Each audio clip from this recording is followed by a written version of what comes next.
Hey everyone, this is David. Welcome back behind the velvet rope. Let's just get right into it today because we are joined by the one, the only Jack Osbourne. But hey, How are you? Welcome behind the velvet rope. How are you today? I'm doing very well. I'm hanging in there. Yeah, no complaints over here. How are you doing? Thank you. No one ever asked me how I'm doing. I am doing well listen, and I'm doing better. I have to say congratulations, Jack Osbourne's Haunted Homecoming. It is premiered earlier this month on Discovery. I've watched it. I love it. Like, how did this show come about for you? So, I've been doing a lot of paranormal stuff for a long time for Discovery and like the last 4 years. And there's always been this thing about like, hey, we got to get to England and, do some stuff over there. And obviously COVID happened and that was a whole, that shut that down for a while. And it just kind of been on the books, and the timing was right last spring, and so we just jumped at it. And the premise for anyone who hasn't watched it, who should, it's like you return to a lot of your like childhood haunts, like the local pub and your childhood house. Yep. So we went, because I first time I ever had any kind of strange paranormal experience was at my childhood house, and I'd always wanted to go like do an investigation there, and it's kind of hard when the house is full of family, and so it was a good time. It was empty, and we were like, all right, let's go do this. And yeah, we had a bunch of weird stuff happen that just kind of boggled the mind a little bit. Is there anything like, it started when you were young, like what drew you to the paranormal? So what really interested me was I grew up in like the X-Files era, so like the late 90s, early 2000s. Like that's all I would watch. I read all the books. I became like a big giant paranormal and UFO just dork. It's funny when I was we had like when I was in fifth grade, we had like a career day, and I came dressed as a ufologist, which is someone who studies UFOs, as my like what I wanted to do. And I kind of think it's funny where it's like fast forward like 30 years, whatever, and I'm kind of doing something similar, which is kind of comedic to me. Yeah, and I just always been it'd been a hobby and something I would just get into. And I did one paranormal show for another network, and fast forward a few years later, I started working for Travel Channel and then Discovery. Growing up with your childhood home welders, which we learned of from this show, like what is like, give us an example of a story of like when you were like something strange is happening in this house. So the most kind of glaringly, like the thing that really sticks out, aside from like I would always hear things out of the corner of my eye, I, for some reason would always just see like a dark figure, it always, and then you kind of shoot your eyes and it'd be gone. Would always see it. Always, to me, it looked like just like a woman with like long dark hair. But this one time my sister Kelly and I were home alone, and my mother had taken my eldest sister to school, and so Kelly and I were homesick. We were laying in her bed. She was like, the door's locked, the alarm is on, well, I'll be back in like an hour. And we were young, probably around 9 or 10. And it's not like a thing, we lived out in the middle of nowhere, so like getting a babysitter to come over early, and so mom was like, just don't leave the bedroom, I'm back in 45 minutes.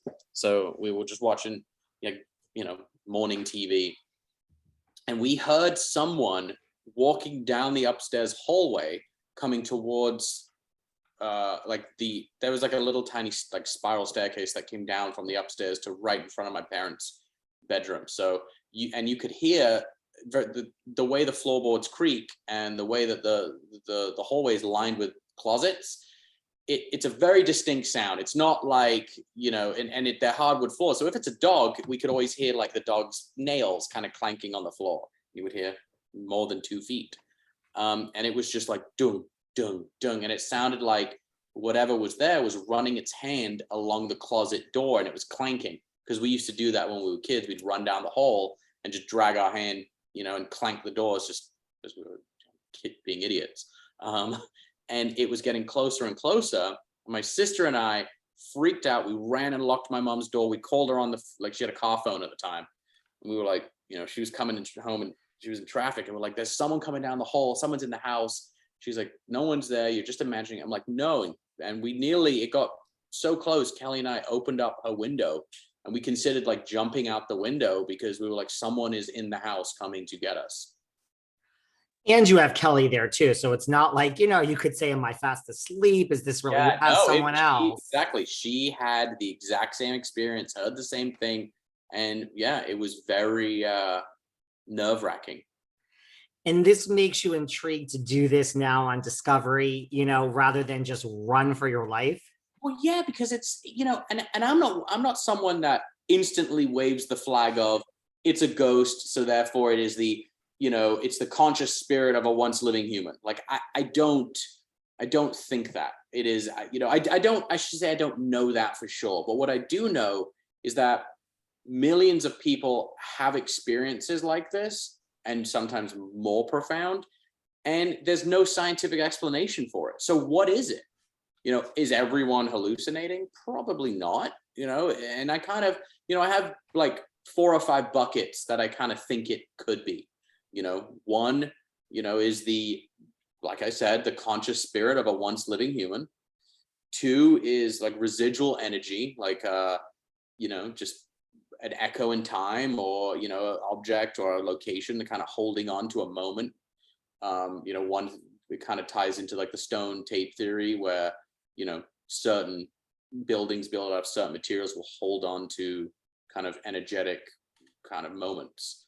The other is the third thing I think it could be is, is it an interdimensional kind of blip where something is coming into our reality from another dimension and just blipping over for moments or seconds? The fourth is some kind of, which I kind of am leaning towards being actually quite possible, is, are we encountering some energy that we just don't understand, that we can't detect, but when human beings encounter this energy, it elicits a physical response and we hallucinate or we hear things.